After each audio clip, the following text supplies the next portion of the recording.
Hi friends, எல்லோரும் எப்படி இருக்கீங்க? எல்லோரும் நலமாக இருப்போம் என்று தமிழ் சமூகன் யூடியூப் சேனல்லேருந்து தேனி கார்த்திக். இந்த வீடியோ உங்களுக்கு பிடிச்சிருந்தா லைக் பண்ணுங்கள், ஷேர் பண்ணுங்கள், சப்ஸ்கிரைப் பண்ணுங்கள்.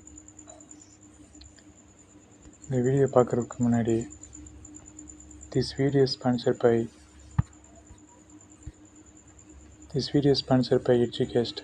எஜுகேஸ்ட் offers skill-based course on digital marketing, stock marketing, coding and more. It provides self-paced and live classes with expert mentors. Gamified learning helps students practice with real-world projects. Courses are available both in Tamil and English. Get certified and boost your career with affordable combo offers. The struggle to find courses that truly speak your language, it's finally over. Welcome to EduQuest, where learning is made just for you. At EduQuest, we bring you a wide range of online courses, from career building programs to skill boosting masterclasses, all in your regional language. Because we believe language should never be a barrier to success. Our courses are tailor made after understanding what today's learners really need. So why wait? Start learning the smarter, simpler way only with EduQuest. Visit eduquest.courses and explore your next course today. And hey, don't miss out on our exciting offers and promotions.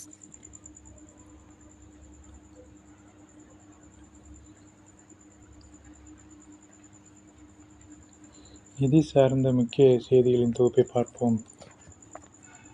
கடந்த நிதி ஆண்டில் ID நிறுவனங்களின் வளர்ச்சி 7.1% உயர்ந்துள்ளதாக reserve வங்கியின் ஆண்டு அறிக்கை செயல்பாடுகள் தொடர்பான அறிக்கையில் தெரிவிக்கப்பட்டுள்ளது.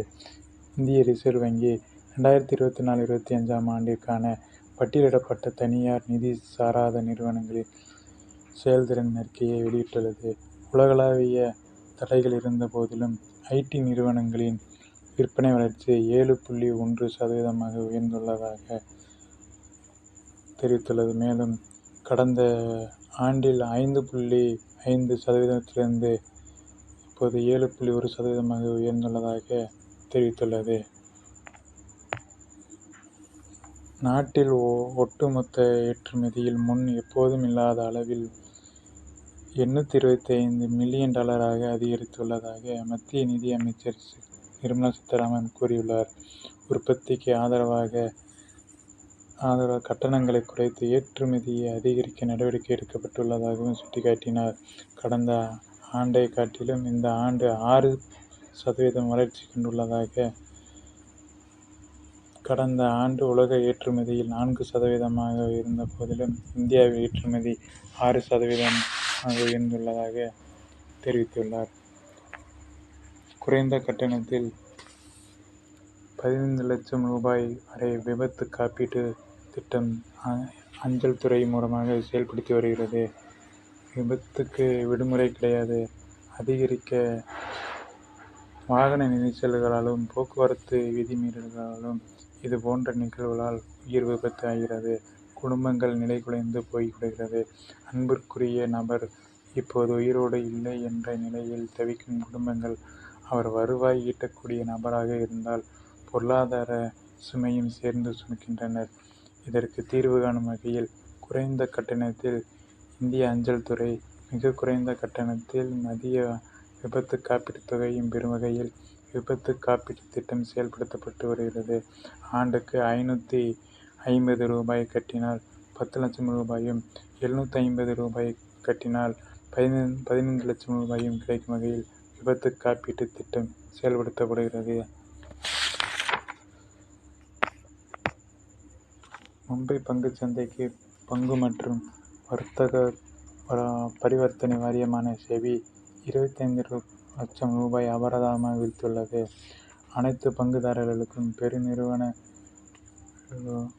வெளியீடுகளை சமமாக அணுக தவறியதற்காகவும் வர்த்தகத்தின் போது அடிக்கடி மாற்றங்களுடன் தரகர்களுக்கு எதிராக நடவடிக்கை எடுக்க தவறியதற்கும் இந்த அபராதம் விதிக்கப்பட்டுள்ளது.